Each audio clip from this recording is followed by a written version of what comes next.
Well, all right, cowpokes. Welcome on in here to this recording of Star Wars Generations.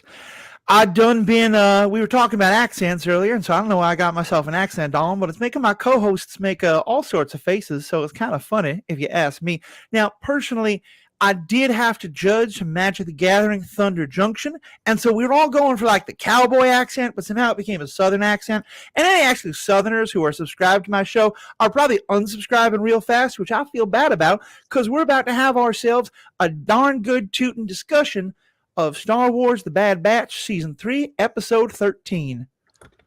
All right, partners. That was so painful. Mr. Corman, what do you got to say? Better myself. I'm gonna take a deep breath here for a minute. Okay. I liked this episode a lot. I actually thought it was very like exciting. Like it's weird because not like there wasn't a ton like plot wise that happened. Like just kind of two main things that were going on.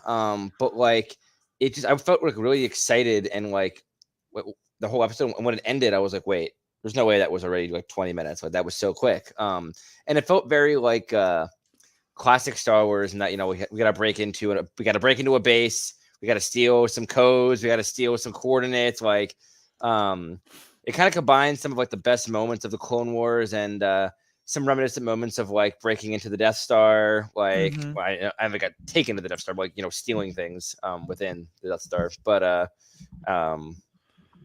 yeah, it was good vibes.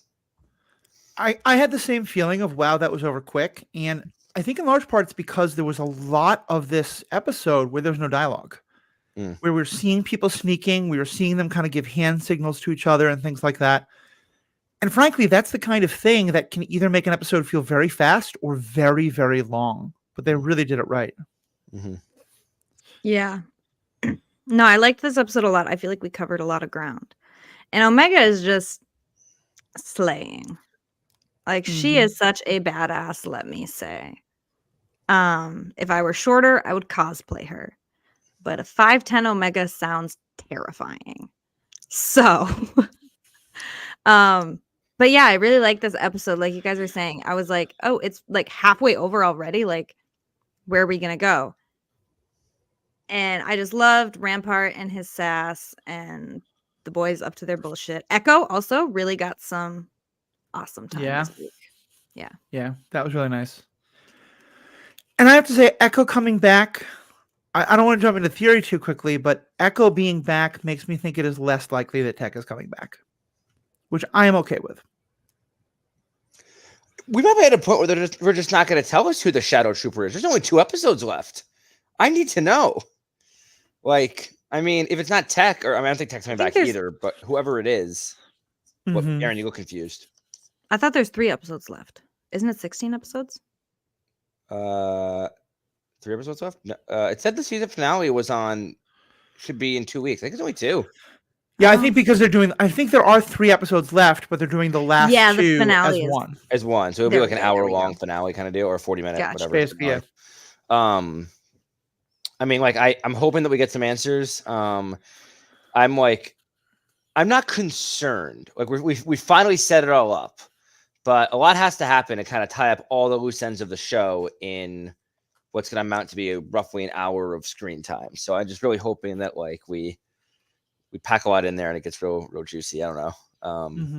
I mean, like we're at this point, we're at like when this episode opens up, we're going to be all the players will be at Tantus. Yeah.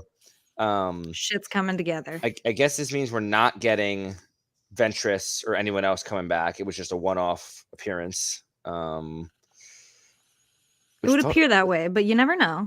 I mean, it feels weird to include her at that. I mean, how is she gonna find it if like they had to like attach to a ship actively jumping to hyperspace after like sneaking someone on board to disable proximity sensors?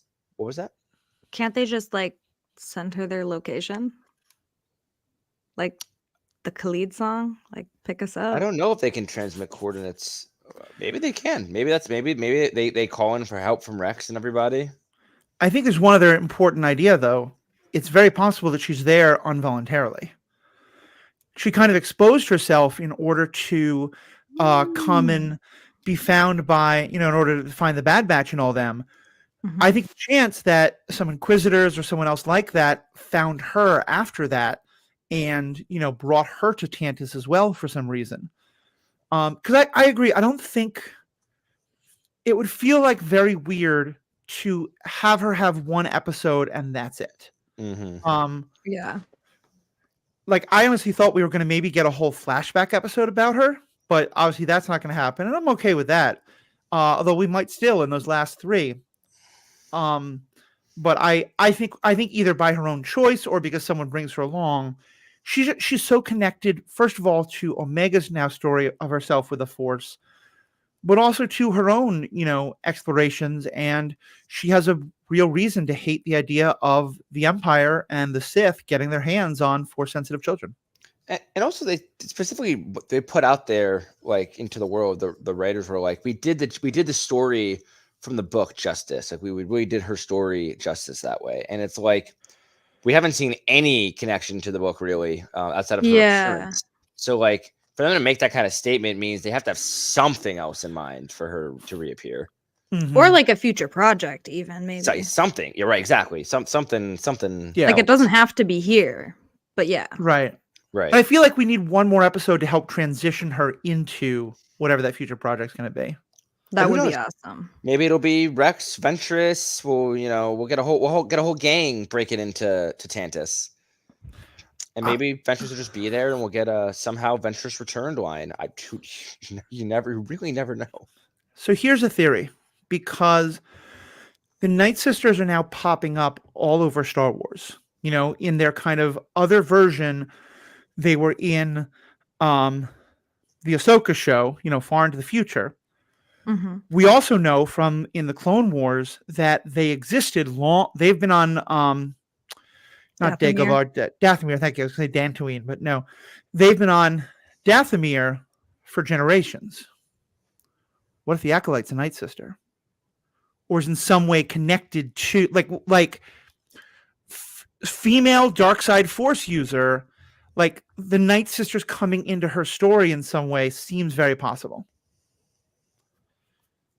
That would be interesting. And I just say that because it might be that they're using Asajj Ventress to like further drive interest in that particular part of the story again to like help set up for Acolyte. And I say help set up. I am a diehard MCU fan, and one of the things that I've been most critical about in the MCU is the way that they started to shoehorn setups for other shows and movies into existing projects. Like I think it was Avengers 2, where they basically just kind of set up all the upcoming Thor movie and stuff like that. And I don't think they're going to go that far. I think Star Wars has been very good about not going that far. But I think they have been good about putting something in the existing show that then helps to set up something else that's coming. And so that's more what I'm talking about. I think they haven't done it, Matthew, because they haven't had a plan far enough in advance to like prime their next show. For so long, Star Wars is just falling by the seat of their pants, and feels like finally things are connecting. But I feel like Star Wars is so notorious for more backfilling than priming future projects. I mean, we saw obviously like in Boba Fett taking the detour for Mandalorian, but in general, I feel like they haven't done that. So I hope I don't see that kind of to a larger degree than from what you're describing. But like, right? I don't know. So we're getting ahead of ourselves, I think. Yeah. So what else do people think of this actual episode? Rampart. Did we do a recap? Should we? We did not. Are we too far into it? I think you just volunteered to do that. You did volunteer to do that. I did it last week. Okay, I can do it. I'll do it. Go ahead. So I'm not sure exactly what planet. Do we even say what planet we're on at the very beginning? They're on this undisclosed planet, where the Bad Batch basically is with Rampart, and they're like trying to figure out the best, or they're explaining the plan of how they're going to get to Tantus. And essentially, they're like, we're gonna dress you up as an Imperial. We're gonna like strip our armor down. They strip their armor down, and we're gonna go to this base over Coruscant, because the only way to get coordinates to Tantus is to have them beamed directly to a ship. It's already been cleared to go to Tantus as they're like in orbit, ready to go. So they're basically like, they get Rampart, who's very snarky, all Imperial-esque looking, and they get all stripped down of their armor. So it all looks just black, no more of the markings. and they take off towards Coruscant. And then we get a little peer. We get to peer into Tantus with Omega and the kids as well. And Omega's having her blood sample. The kids look miserable, and Omega basically sits around the table with her blocks and goes, "I have taken these blocks and made a map of the entire vault." I love that so much. And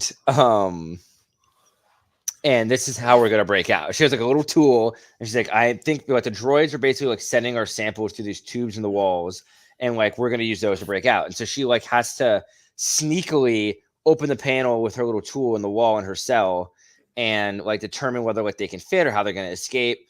And so she does that. She's almost caught by a doctor who's a little suspicious of them, who thinks they're giving like the kids too much freedom. And they, but she's not caught, and she goes back to the kids and is like, "We're gonna get out of here. That's our way out."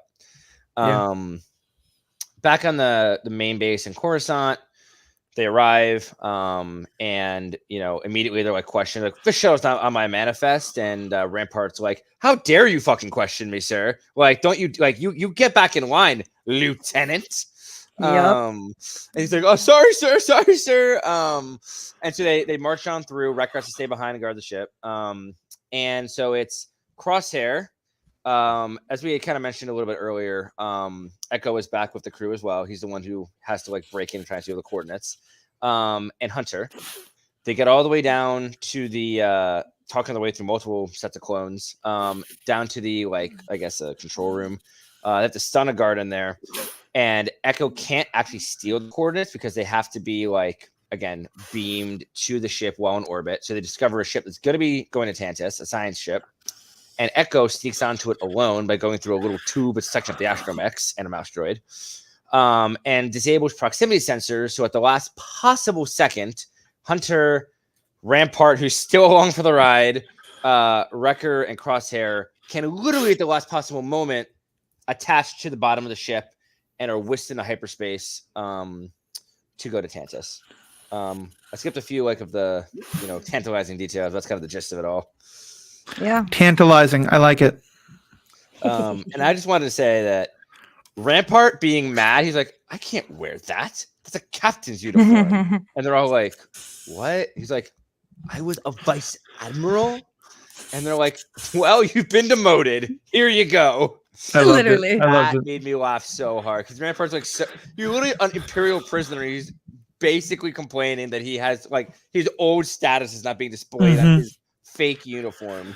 His fake uniform. But it was a wonderful payoff, I thought, because he still thinks of himself as an Imperial officer, which is driving them crazy, but also is exactly what helps them when he does need to talk his way through. And it's because he's able to do that because he has such utter and total confidence of like, no, I am still a vice admiral. These people will listen to me. They're not going to check anything. They're not going to get us into trouble. I'm just going to talk to them in the way that I know I can talk to them, and everything's going to be okay. Yeah. Because, I mean, he even says that. Like, I don't remember which of the batch said it, but something about, like, you better be good. Like, you better not mess this up. And he said, Rampart said, "Well, you don't get to vice admiral based on looks alone." Yeah. Which is also great. Okay, guys, we just had somebody hop in the comment. They said, "Wouldn't it be cool if someone let Zillo Beast clone escape on Mount Tantus, destroying everything in the facility and eating Dr. Hemlock? Like it's something from Half-Life 1 game." I have no idea about Half-Life, but anything that brings back the Zilla Beast from the Clone Wars, I am so I here agree. for it. I agree. That's actually kind of a great idea. I mean, we know they're cloning the Zillo Beast. They're trying to clone. What if they cloned a Force-sensitive Zillo Beast? Oh no, we're going. Now we've gone down the rabbit hole. Unstoppable. Matthew went from we're gonna keep ourselves on topic to how about a Force-sensitive clone Zillo Beast? No. I was not with a Force sensitive. I got off that bus. Aaron was going down a road I did not want to go. Not even down a road that our good friend Clips Films Melbourne, who made that comment, gave us. That's Aaron Allen. I want a non-Force sensitive Zillo Beast. Just that's not too much to ask for. Santa, I've been a good non-binary. Help me out. I love it. Okay, so yeah, the actual content of the episode. Did you have something to say? I mostly really liked this episode. For me, I think it's starting to have the problem that I often have when we have split the party, where we have two different storylines going on. Because the fact is, in this case, I found one of them far more interesting than the other, because we are just starting to explore this question of, is Omega Force sensitive, and also to what extent is she able to execute plans on her own, not only with like talking Crosshair in, but now being a leader to total strangers, all of whom are Force powered as well. That's And new. children. And children. That's new. That's different. It's like, Rugrats from hell. I'm so into that. Then we have the Bad Batch sneaking into a base. Like, it's fine, and it's great that Echo's back, but I've seen that story before. And the way it was paced meant that I don't think I was excited about the Bad Batch scenes, because I kept thinking like, okay, this is cool. Yay, look, there's Echo. But when are we going back to Omega on Tantus?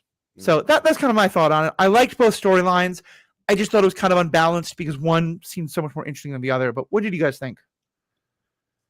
I hate when the party gets split in any capacity. So, I mean, I'm happy, I guess, that like it won't be that long of a party split. Just like a little 2-episode deal, basically. But I kind of agree. Like, I mean, like I basically, like, it left me wanting more from almost both of them. Like I wanted like more from Omega for sure.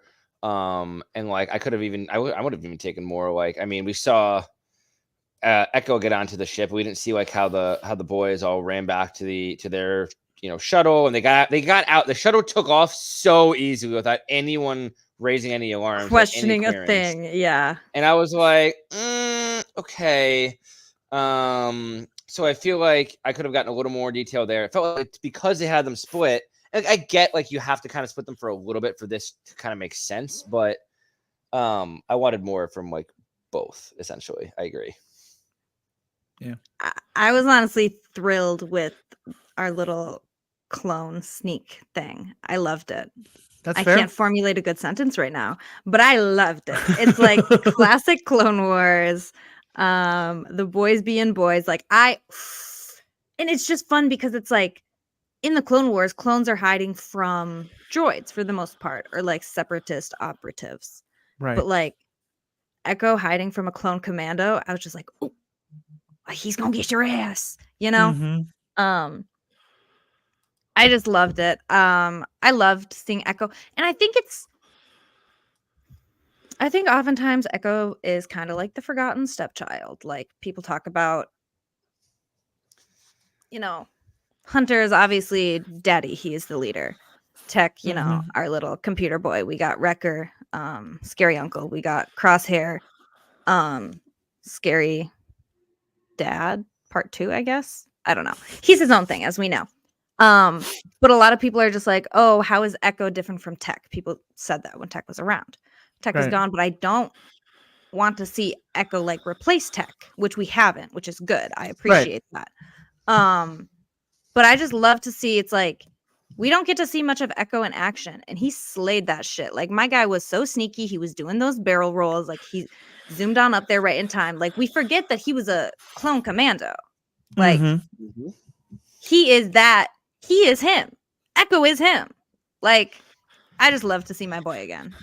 And we see him recovering in the past, because I mean, obviously he was like trapped in like cryogenic whatever tubes for years, and it was cool to see him. Like, I don't know if we've seen him like, I mean, maybe in season 1, I can't even remember that well, but like seeing him moving like he did in this episode, that man was moving, like you said, like executing roles and super stealthy, and I mean, clearly had to get low enough to get stuck up by a tube with a mouse droid. It was mouse droid level at that point. Yeah, I think it's partially his time with Rex. I think it's also partially just him basically like getting back to normal for himself. Because remember, he, as you were saying, he was strapped up to that, separatist computer for so long.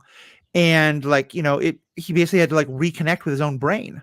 So yeah, no, I really like, don't get me wrong, I love the Echo stuff. I just wish they had maybe done it like the first half of the episode be the Bad Batch stuff and the second half be Omega, or something like that. Like I think they could have done both stories. I just wish it had been cut a little differently. Yeah. How do we think that they're gonna get that baby out of? We're gonna skip through these tubes, and like that baby was gonna need a little help to get through some tubes. They're gonna carry the baby while they crawl vertically up some tubes. I want the baby to just be like God level strong. Like the baby is the most force powerful This of is them not all. the Mandalorian. And what if it's Grogu syndrome and the baby just Oh gets my in the God. vents and it just like flies? But yeah, that's a great question. How do you transport a baby sneakily out of a secure military scientific base? I mean, how do you even like? I mean, they're under constant watch. Like, how are you going to escape? I am like fascinated by what Omega's plan is here. Yeah. Because it's not described to us in much detail. We just know like her basic premise, but Do we like think- the logistics. Do What we were you think gonna say, she Aaron? has a plan?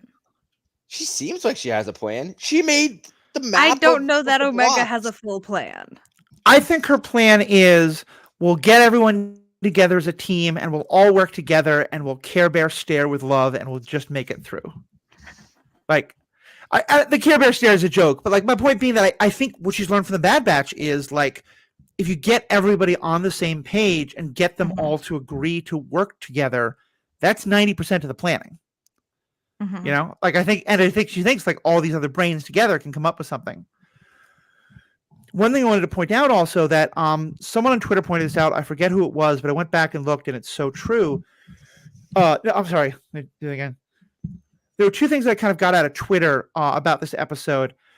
One is, and this comes from Danielle, written in the Star Wars, who's a frequent guest on this podcast and just a fantastic content creator on both Twitter and TikTok. And she pointed out that map that Omega had made with all the blocks, as well as the overhead shot we got, both of them look a lot like the both exterior and interior layout of the prison in Andor. And like, you know, imperial mass design, like, you know, most prisons are all designed the same way, you know, because it's that's how, you know, construction works a lot of the time. So it doesn't feel like it's weird, but I love that they showed that and made that kind of made that connection. That is cool. And that makes sense. It's like that's just like the mass-produced prison setup. Mm-hmm. For sure. I love when people make connections like that online because I'm like, I am not that smart. Right? Like if I watch one- it 5 times, I'll start to come up with these things, but like I don't So get true. that the first time through. Also, are we happy Rampart's along for the ride here?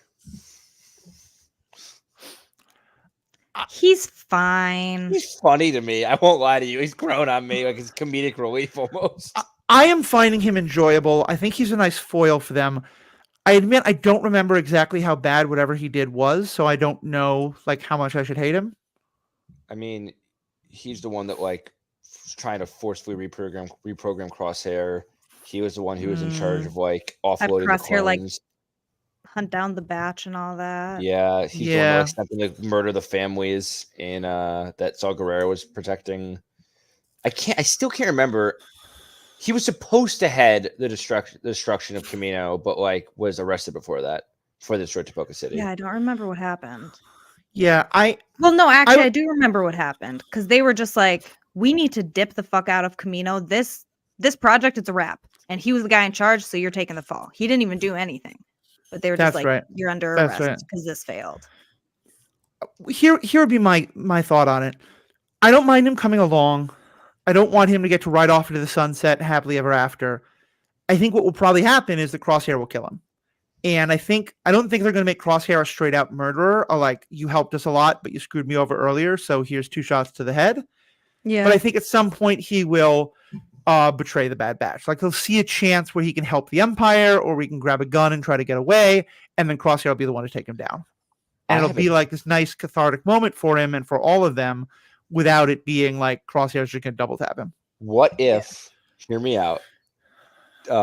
What if it's the complete opposite of that? What if instead Rampart is giving the choice to betray or save them, and what Hunter says comes back and rings true in his head of like, remember the Empire betrayed you Mhm. and we got you out, and he ends up choosing to save the Bad Batch, putting in his, whether it's selfish, he believes the Bad Batch will have the best chance of winning at this point to get him out or whatever, And what if like he dies protecting them, or what if like I don't know? Like I have this feeling that like Rampart's gonna have like a redemption moment. I don't know if he can be fully redeemed, but like I'm actually gonna help you guys moment. And maybe it's also cathartic for Crosshair anyway, because he sees like someone who was betrayed by the Empire like making the right decision. I don't know. We're all about rebellion, so I'm supporting the rebellion here. Ms. McGowan, you have your hand up in the second row. Yeah, I did. So you were saying heroic death, possibly. Okay, so does Rampart get our redemption arc, or is Emery getting a redemption arc? Because if you do both in 3 episodes, it's not going to go well, in my opinion. I don't think Rampart gets one. And I'll point out, Clip Films Melbourne also pointed out that his crime was destroying Kamino, and also he killed clone officers, which I'm now remembering. So I don't think he gets a redemption. I think he might get a the Empire is wrong, or something like that. But I think he's going to wind up getting killed, and we're supposed to cheer for it. I just want him back in jail. Yeah, I think that'd be the best. I do think though that Emery is going to get a redemption. And here's the other thing I learned kind of looking into this episode. And I don't remember who pointed this out. So if anyone can show me the original TikTok, please do so. But they pointed out that while Omega is like stealing some of the things she needs for her plan, Emery has her back to her and keeps her back to her for a fairly significantly long time. And I think that's intentional. And I think the point is that like Omega's not like super stealthy yet. She was making a little bit of noise. I think Emery is intentionally, she can't help her, in part because she doesn't want to get killed herself, but also because she's not quite ready to cross that line yet.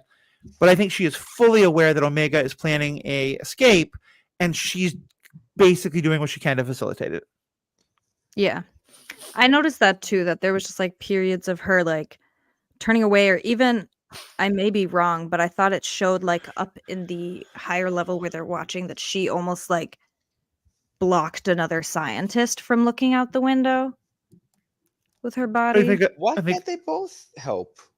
I feel like Hemlock's like, I just feel like Hemlock's like, I mean, it's a classic theme star. That his hubris is what's going to be his downfall. Like him believing that like others would do what he says, or like he can't be like not enough people turn against him, and of like both Emery and Rampart, people that he kind of he didn't screw Emery, but like he took away I can never remember her name, the Kaminoan.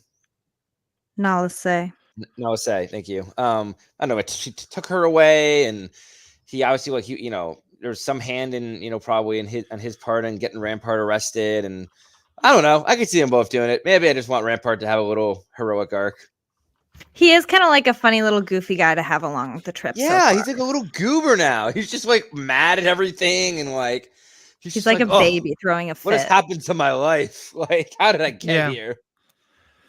He could be our next Hondo Inaka. I don't know. I think what he did was kind of bad enough that he may well help them, but then at the end, kind of maybe not even to help the Empire, but just like still see a way to get an advantage by screwing them over. But we'll see. We'll definitely see what happens. I wait for Hondo to show up in every episode of every piece of Star Wars content. I will not lie. I agree. Yeah, that's all I hope for. I agree. We'll see. Any other last things about this episode before we go into a post this section for the members? I do want to talk about how painful it was to see their armor stripped down. Yeah, that hit hard. Fucking sucks. It was painful for them too. Sucks. It is, and it's like, here's what I was also confused about though, because Echo still had some red all up on his suit and stuff, and I was like, did you strip everyone else's and not your own? What the hell, man? So I'll have to rewatch and look a little closer. I thought they were all fully black. I could be wrong. But I think it also to make you feel a little bit better, maybe, Aaron. It's also a blank slate now that they can like repaint together with Omega as a family if they make it out of here. Maybe they let Omega paint their armor for them. That is actually very cute. Unless they get Rogue One. I knew you were gonna say that, so that's why I was frowning this whole time, because I figured you were about to be an asshole. Sorry, and then you just seemed like you were being nice. Oh, I took my chance. I actually, like, at this point, with how the story's gone, Okay, in all seriousness, for just a moment, I know you firmly don't want that to happen. How do you see them getting off this planet? Rex. So you think they're gonna put out a call? It's possible that they put a call out from Tantus to Rex or Ventress or someone to come save them. Maybe that's how Ventress comes back too. Maybe Ventress comes, helps, and saves them. I think you're wrong, but I think what I'm going to say is both better, but also probably far worse. Okay. I am no longer as positive that the Bad Batch is going to get Rogue One. Okay. I do think that the young Force-sensitive children are.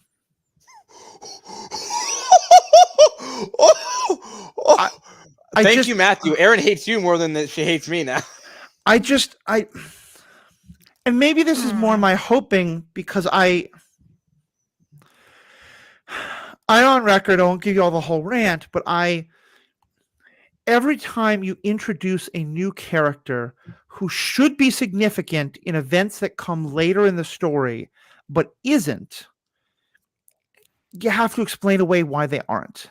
And it just feels to me like, and granted, maybe it's just because I'm supposed to let go of the canon from the original movies, and it's just that we're agreeing that it's all nonsense. But I just don't think it fits canon for there to be these Force sensitive, because by the time of this is 3 years into the Empire now. So most of them would be Luke's age or a little bit older by the time of the rebellion. But they're not Jedi trained. They're just Force sensitive.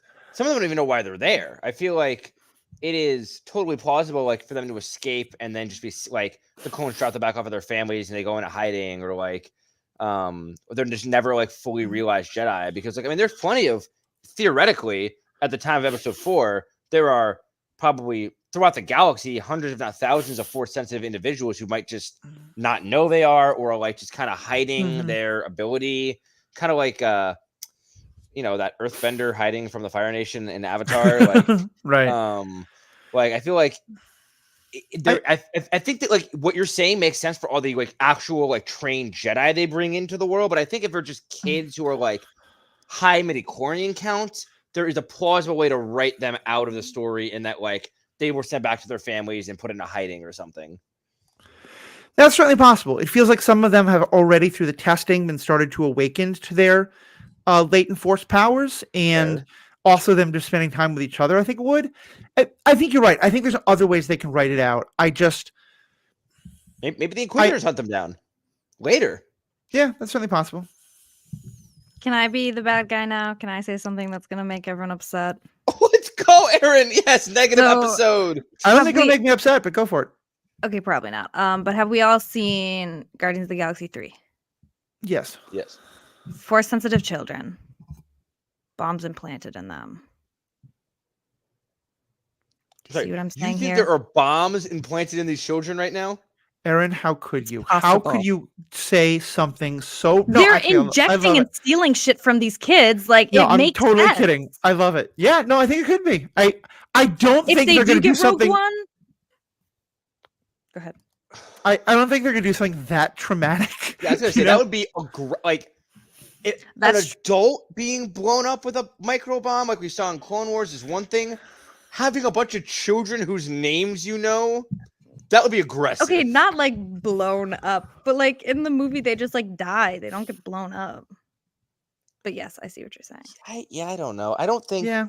Okay, so we're not going full on Suicide Squad. I don't think they're gonna kill the that's children. what I'm concerned about. Yeah. I don't think they're gonna kill. I think the children will escape. I do. I think Omega will also survive this. I think we might get something of they go through something really scary and Omega tries to rescue them, and then someone like Vader at the end is come with me.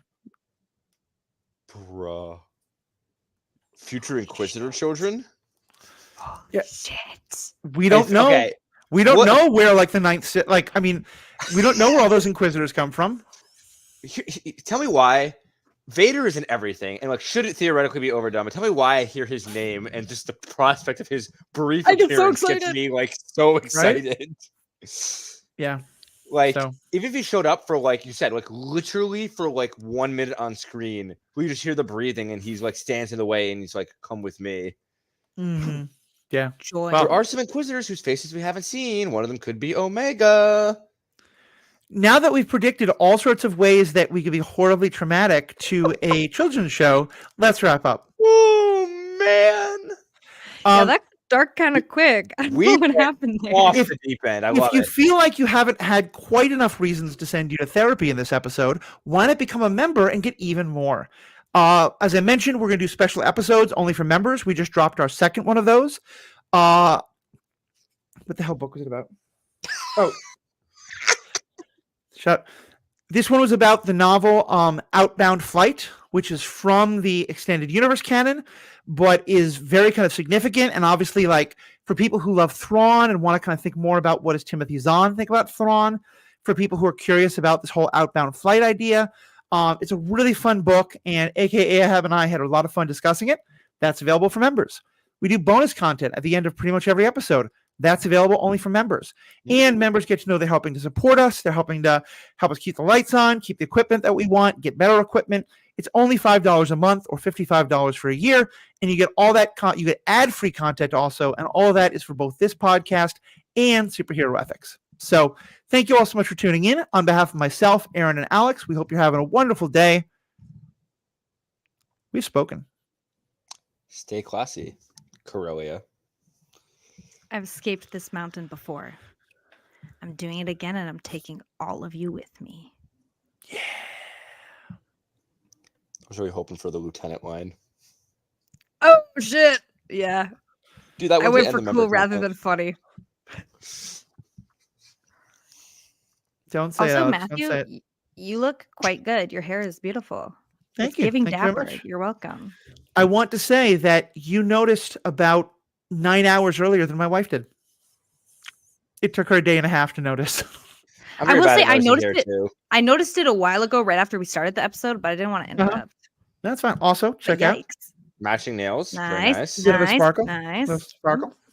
Cool. Ooh, I love. All right. But we are serious Star Wars people. Let us get back to being serious. Left. Wait, what are we talking about? The High Republic. Right. That I know almost nothing about. So Welcome back to Star Wars Generations members, the elite, the best of the best, the true heroes. Alex, what do you know about the High Republic? why? Immediately calls me out. I know very little. I know when it takes place on the timeline. I know like that the Jedi were at their height. Like they wore flowy white robes and some of them had cool looking lightsaber hilts. And Yoda was This a is getting younger really person in the temple. painful. And that's my okay. Listen, So I I got have painful deep facts. knowledge in most of Star Wars. I just haven't read the High Republic books. Sue me. let me make clear, Alex, I was not putting you on the spot because I believe that most of our audience has not read most of those books either. And we know that the High Republic is going to be largely based on, the Acolyte is taking place at the end of that time period. And so it's going to become important. So I invite everyone out there listening, if you want to be able to read all the books by then, or you listen to them on tape, they're often wonderfully produced, which I really enjoy. You should totally do that. But the commitment we're making is I am going to listen to or read all those books in the next 2 months.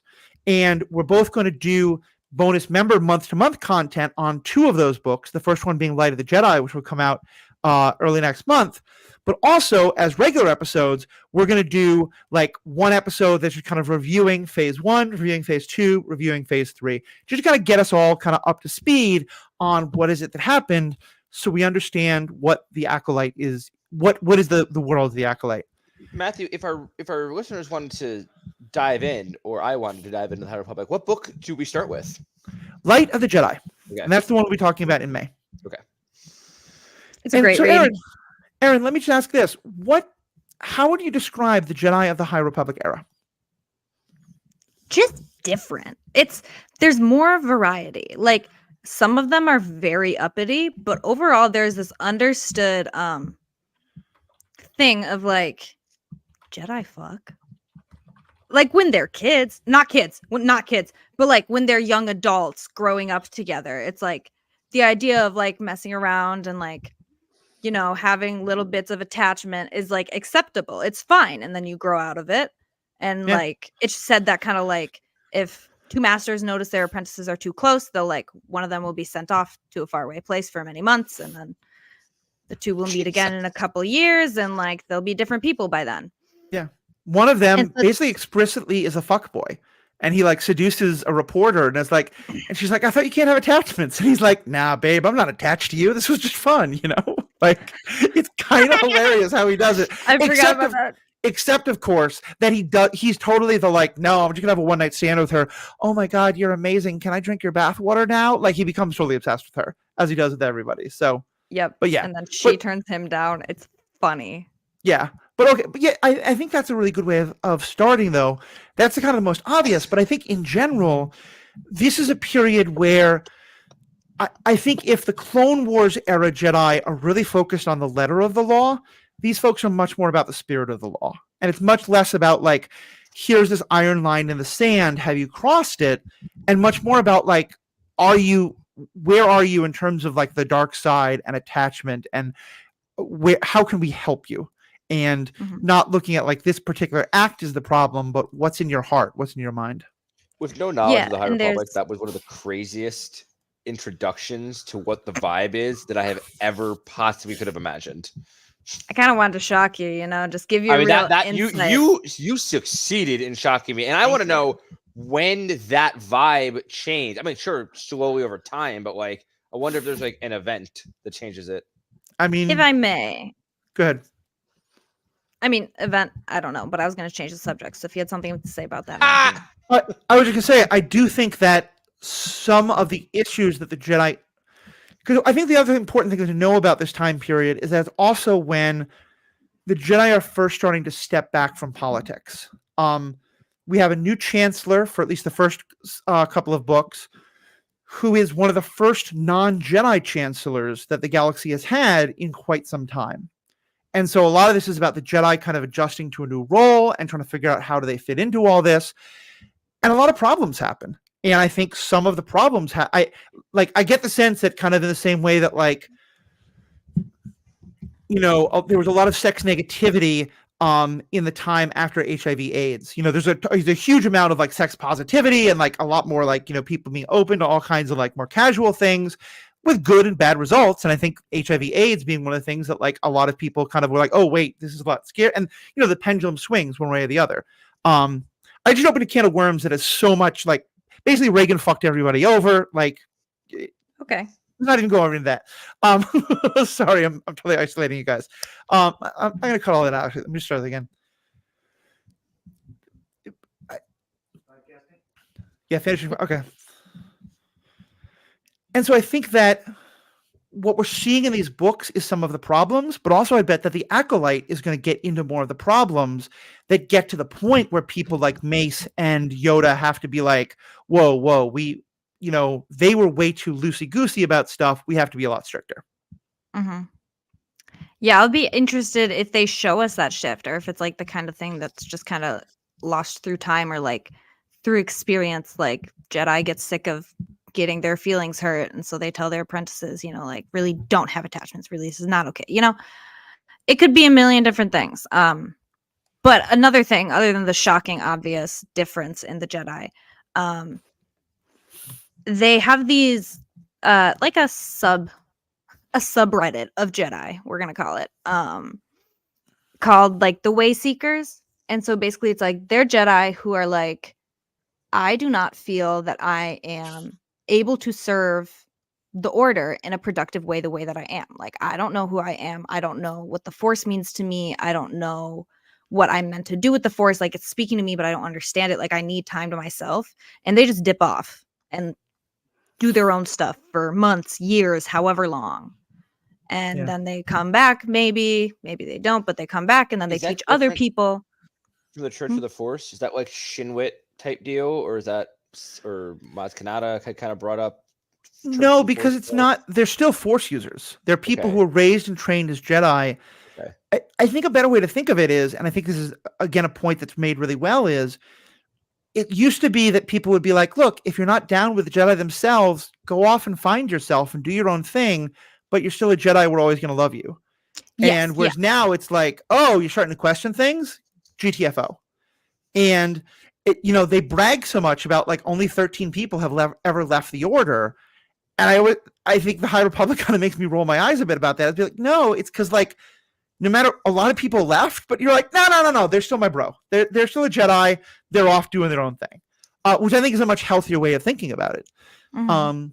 Yeah, because if people have different ideologies, you don't get Pong Krell or Dooku level betrayals. You just like, 'cause Yeah. it's very much in the I don't know what era to call this. I guess end of the High Republic, the Skywalker saga era of timeline. It's very much like you're either a Jedi. If you're a Force user, you're either a Jedi or a Sith, and there's very few exceptions. Like they fall Right. in between. Like I mean, Ventress and Ahsoka are the only two I can think of right off the bat. Like before like the collapse of the Order. I mean, Mhm. Right. so it's kind of interesting to hear that like it was Yeah. so much more chill. And I know that at least one of the major characters is going to be one of these Wayseekers. The character I believe played by Carrie-Anne Moss, the actress from Truest Trinity in the Matrix movies, and was the awesome lawyer in Jessica Jones and other things like that. And I read somewhere that she said that she took a lot of inspiration from like Trinity's vibe in the Matrix to like channel into this character. So I'm just trying to picture Trinity as a badass Jedi, and that concept gets me very excited. Yeah. Without being Um, quite so obsessed with Keanu Reeves, because Keanu Reeves isn't in this. And granted, we You would don't all be know. that obsessed with Keanu Reeves, but You don't know if he's in this. Maybe he's a Jedi too. Maybe he's a Sith. well, her character is certainly not that obsessed. Very much the opposite. The one other big thing I think that's important to mention is that during the course of the High Republic books, and I think this is more in Phase 2, which is all set earlier than Phase 1, but they do play a role in other times, there is a group that is fairly anti-Jedi and has a lot of grievances against the Jedi and has a lot of conspiracy theories against the Jedi.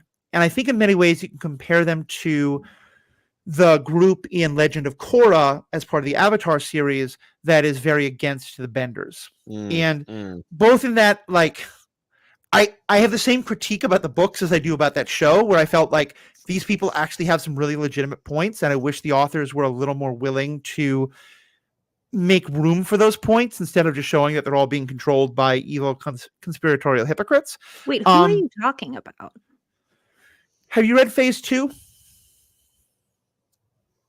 I many don't think books are so. there? I read Catalysm. I think that's in Phase 2, but that's the only one I've read. Okay. How many books are there?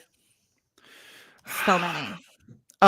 I believe that there's like 8 or 9 main adult novels, which are the ones that I will be reading. There's then also probably another 10 young adult novels and some kid novels and some graphic novels, and Oh, Star Wars. there's a lot. There's a lot. And it's all great, and I don't know all of it by any means, and I'll very much listen to what our fans have to say about it and get more input from that. But yeah, this is so you may not have encountered this group, Aaron. I wish I could remember their names, but they really have some kind of negative views about the Jedi. And I think again, it's the kind of thing where like it is based in a lot of like legit, these people think they can boss us around. But then it becomes very conspiratorial and like there's an evil person kind of manipulating them all. And I kind of hope that by the time of the Acolyte, we're past that. But I think it's worth noting that it helps set up the idea that the public turns on the Jedi so quickly in Order 66, because that there's always been this, I think there would always be some level of deep suspicion and resentment towards this like one group of super beings that gets to do whatever they want whenever they want and tells everybody what they should do. I have 2 quick questions that the High Republic folks might be able to answer for me. One is, at this point, I'm aware that the Sith are like at least seen by the Jedi as being quote unquote extinct. I know we are aware that like they have endured, but like, is there ever any mention of them in these books? Like, is there any? Do they teach about the legends of the Sith, or No? I they're have just not run completely across just any mention. not even on the wavelength? No. So are Our the main baddies- villains they're fighting like? They're this group called, I believe it's pronounced like Nihil. Yeah, the Nihil. The Nihil. And it's kind of like a vicious pirate raider group, Okay. but designed by this like incredibly intelligent, psychotic ruler, basically.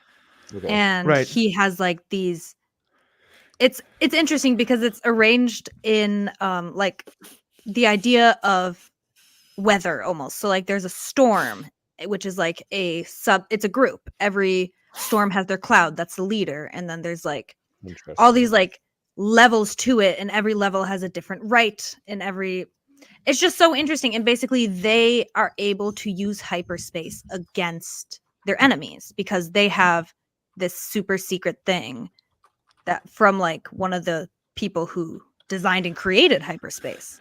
So they're able to basically at random drop in and out of any location without like anyone being able to track them. And that doesn't exist in the modern era and is not used by the Empire or the Jedi. Because they use hyperspace lanes. The Nihil can fly through a hyperspace lane and destroy it.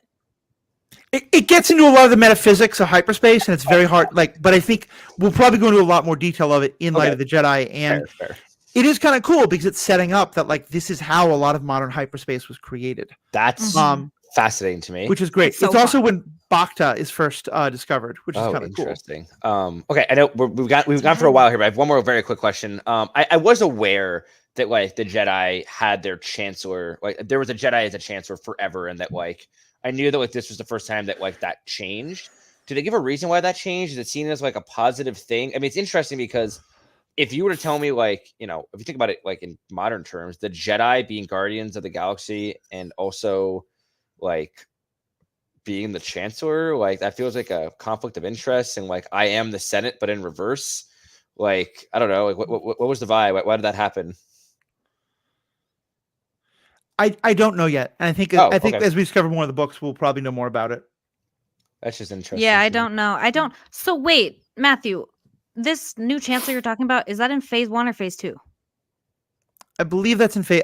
Yeah, it is in phase 1. The one who's like helping to open the new area. Chancellor So. Yeah, and they say that she is like one of the first. I think they say she's the first or one of the first non-Jedi chancellors. Cool. It's crazy that like the Chancellor was a Jedi. Yeah, the Jedi just ruled the Republic basically. It's insane. Correct. Yeah, very true. And I believe actually that the group that I was talking about, I believe is called the Path of the Open Hand. But what's revealed is that they are basically being run by the people who run the Nihil. So, yeah, yes, there's a lot to get into. Now. So, listeners, go ahead. I was just going to say I was wrong. I didn't read Cataclysm. I read Convergence.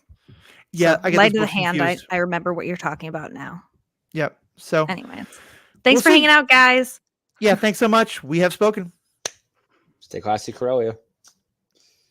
Be mean, Corellia. I'm a lieutenant. That wasn't the line. Be trashy, Corellia.